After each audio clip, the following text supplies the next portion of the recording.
Hey guys, I know it's been a hot minute since I've put a video on this channel. I've had a few things going on, but what I'm going to show is I was told by a friend of mine a while ago, when it comes to fishing lures and etc., I used to always put a snap swivel on them. So it is. Oh yeah, this is great. I did have one. Here we go. So it's one of these. See if I can get the. There we go. There's the camera. It's one of them.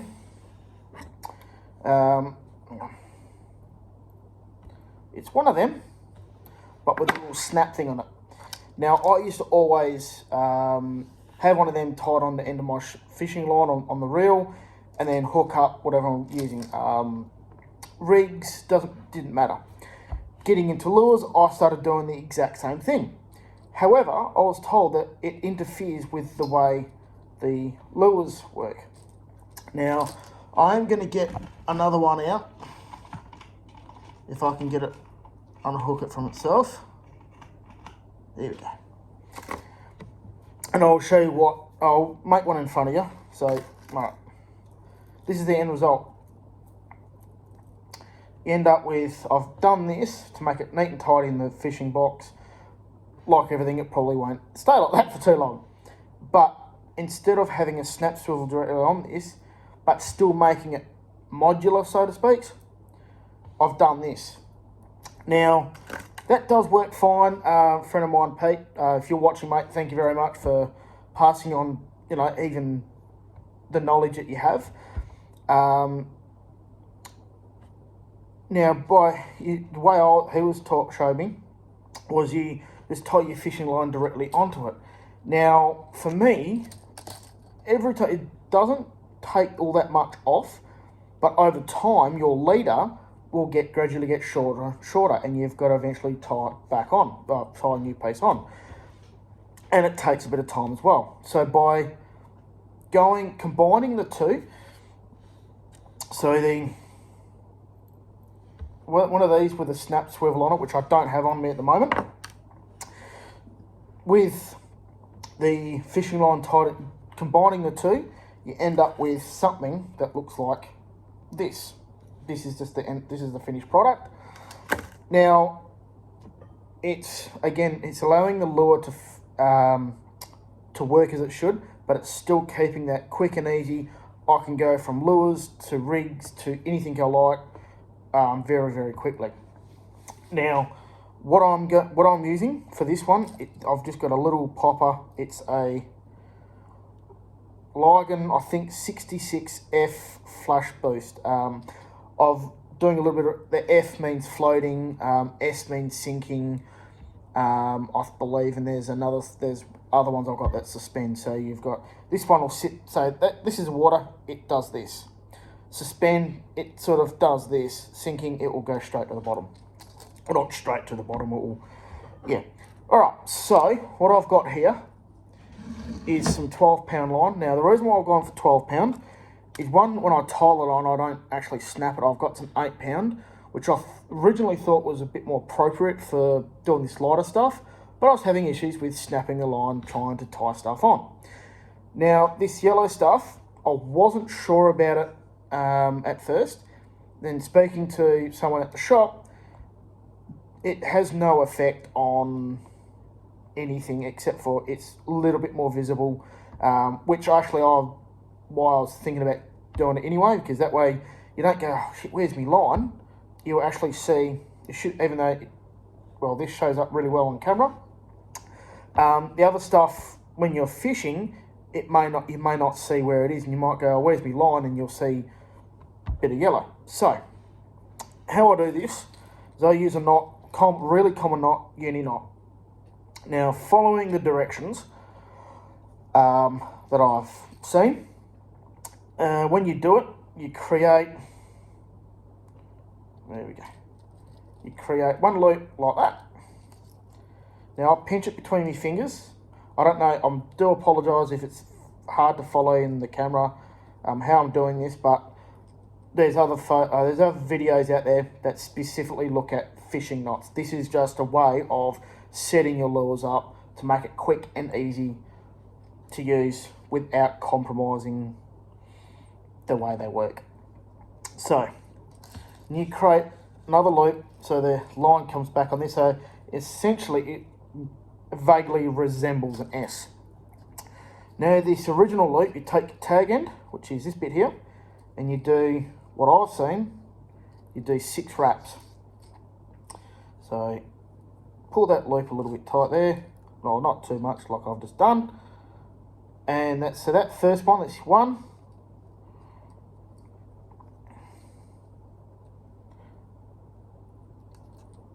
2. That's 3. 4.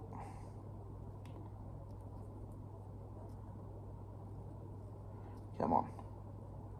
4. Excuse me. That's 5.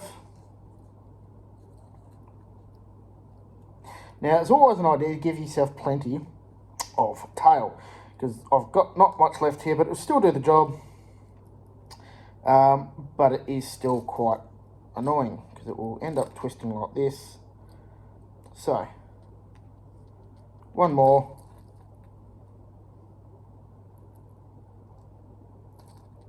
6. Tiny little bit of tag end here.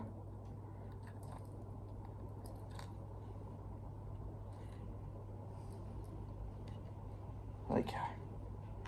Got this. Now what I do just to set it, grab both ends like I've just done here, give it a wee little tug, and you pull the main line.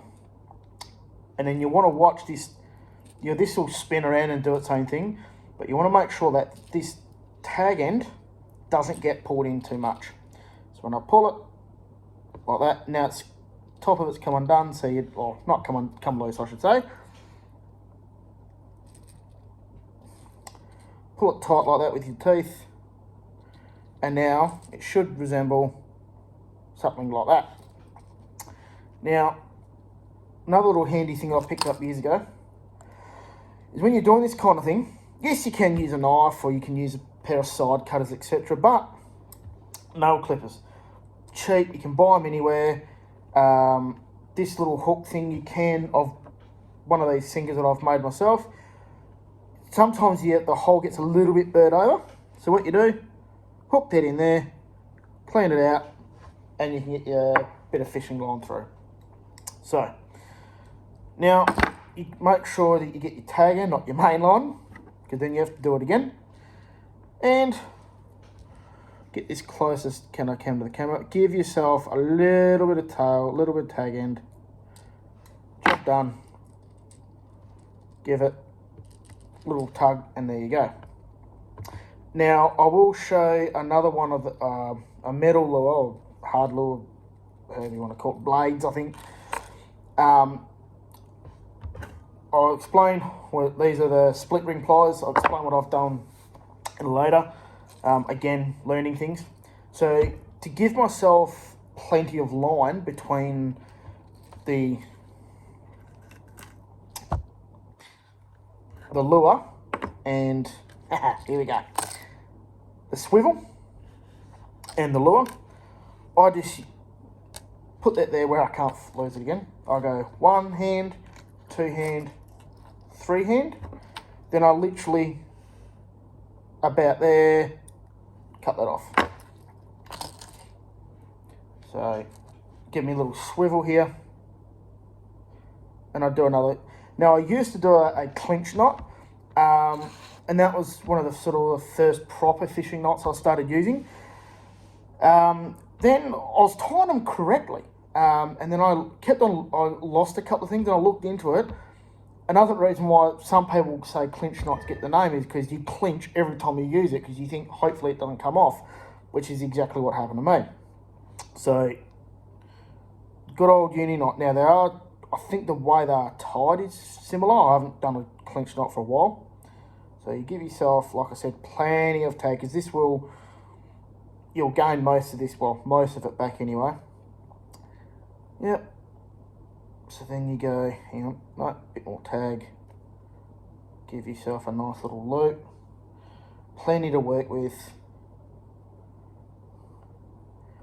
So this, you know, when you get this first little wrap around, and you just pull it so it just secures it like this.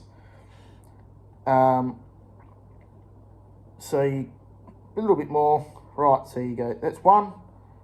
This is two. 3.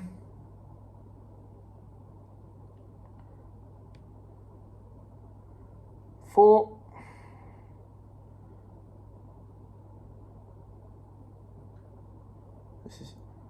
5.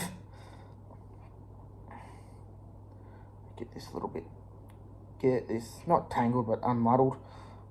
And the last but not least, number 6. Now I'm an even numbers kind of person, so I'll go for 6. What was explained to me is that number 5 is the most even odd number, and 6 is the most odd even number. If that makes sense to anyone, but it did to me.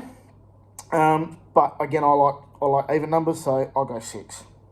There's no determining law against doing any other number. It's just what I've seen in my couple little photos and videos I've seen. So again, you pull it so it looks something like that. Main line, that's your tag end. This is perfect, look at that. Tag end sticking up, and you pull that, pull it. Now you'll see it's starting to come loose. Make sure that tag line doesn't pop through. Get these teeth, pull it like I just did, cinch it back down. Now that, and you look at it really closely, I don't know how well this is going to come through in the camera. Yeah, so it's kind of blurry. So that's nice and tight. Get nail clippers, and this is where these will get, you can get rid, like, I wouldn't say too close, but you can get a lot neater job with these. So you get as close as you're comfortable with. Job done. And this is the end result. So again, 1, 2, 3, and you've got a little bit extra. So basically like I said, this is, I've showed you what it looked at before, and you've just watched me make it. Now, this will allow the lure to work as it should do. This allows it to be still modular, still quick and easy to get on and off your main line. So you don't have to sit there and every single time you want to change lures or change rigs or anything like that, you don't have to sit there and tie a new knot every single time. You simply go clip, job done, and it still allows you to use the lure as normal. Yeah, so it, like I said, it works. It's a combining the two, but again, you are adding, for the purist, I suppose you're adding more tackle, a little bit more weight to the whole setup. So if that's not what you're after, then this idea won't work for you. But if you're like me, who would like things to work as they should, but making life a little bit easier for yourself, well then, yeah, this has probably been done before, I've got no doubt, but I just sort of did this by myself. I haven't seen this done anywhere else. That's not to say it hasn't, but yeah, I'm just repeating myself, sorry. So, yeah, so then you've seen how that ends up. Now, what I've done with one of my other lures, so once you get, these are split ring pliers, and that will go into your little split ring, separates when you can poke stuff on it. Now, here we are. Now, when I first started getting into it, I thought, you get these treble hooks, and that's what you're stuck with. You can't take them off. You can't do nothing about it. This is the original treble hook that this lure come with.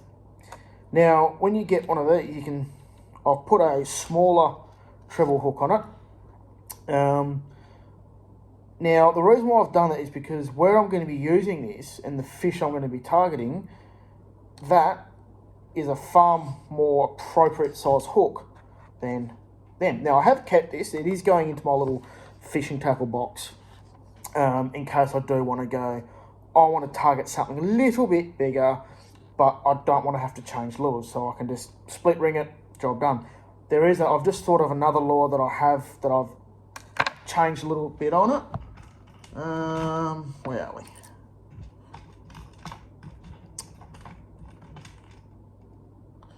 No, here we go. I believe, yes, it's this little pink one. Now, Americans call them shrimp, we call them prawns. Same thing. But what I've done here, see, normally on the top, there's these little rings. What I've done to make it a little bit easier to go from one to the other, but still make it, again, not interfere with the lure, but still make it semi-easy. So I put one of these little split rings. I think it's a little bit blurry. Now that will allow me with one of these to take it off, put it on there. Again, making things easy. Still not interfering with the way the lure works, but making things easier, which I think you can agree is a bonus. So hopefully, whoever you've been able to learn or been able to pick up a couple of things and go, oh, that might work for me, or that doesn't necessarily work for me, which is fine. But again, for someone that likes things to work as they should, but wants to make things a little bit easier for themselves, that's why I've done what I've done. By all means, if you've got any questions, queries, doubtful points, just in the comment section, what everyone else says on YouTube, I suppose. Yeah, all right. Thanks. Cheers. Bye.